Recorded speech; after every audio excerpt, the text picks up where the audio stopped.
A tropical storm warning was issued Thursday for the Bahamas. This less than 2 weeks after Hurricane Dorian devastated its northwest region as a Category 5 hurricane. The U.S. National Weather Service issued an advisory warning that tropical storm conditions are expected in that area, including the Abaco Islands, by late Friday.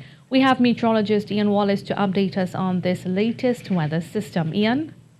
Thank you, Mahalia. Just after the devastation of Hurricane Dorian, basically the Bahamas are now under another tropical storm warning. As you mentioned, Grand Bahama, Abaco Islands, Bimini, Berry Islands, Eleuthera, and New Providence. But the major threat will not necessarily be the winds, it will be the rainfall. They are expecting up to 150 millimeters, but you could be seeing totals higher than that in some isolated areas, and that rainfall will likely fall over the same areas that were devastated by Dorian, which is namely the Abaco Islands as well as Grand Bahama. So not only will they be seeing some urban flooding, there will be some travel disruptions as well, and there will be a moderate impact across those areas which were affected by Dorian, again, over that northwestern sector. Out towards Florida, there will be some impact, but not as much as they're expecting over there.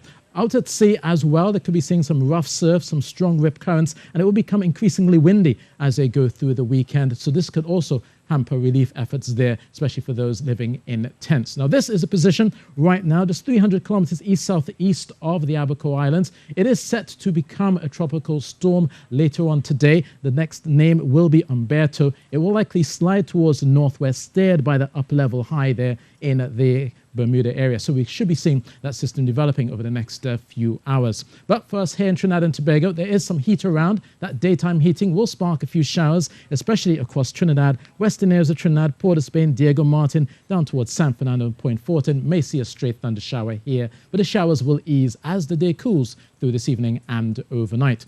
Heading offshore, those are moderate southeasterly winds, just about 15 knots. Calm conditions remain in the Gulf of Paria, and just a slight chop out in the Atlantic at 1 to 1.5 meters. Now, bearing in mind that we have our full moon just around the corner, so we could be seeing those tides higher than normal as you go through your day. Mahalia?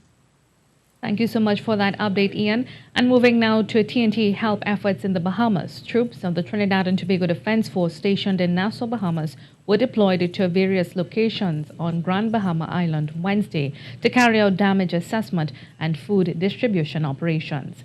In a statement, the Defense Force said damage assessments were conducted in the towns of Freeport, High Rock, Pelican Point, and McLean's Town. The TTDF task force also deployed an engineer team to determine the extent of the damage to the main supply roadway in Grand Bahama and requirements needed to facilitate access and use of this road. TTDF task force personnel have also been working with citizens still on Grand Bahama to gather more information on the current situation.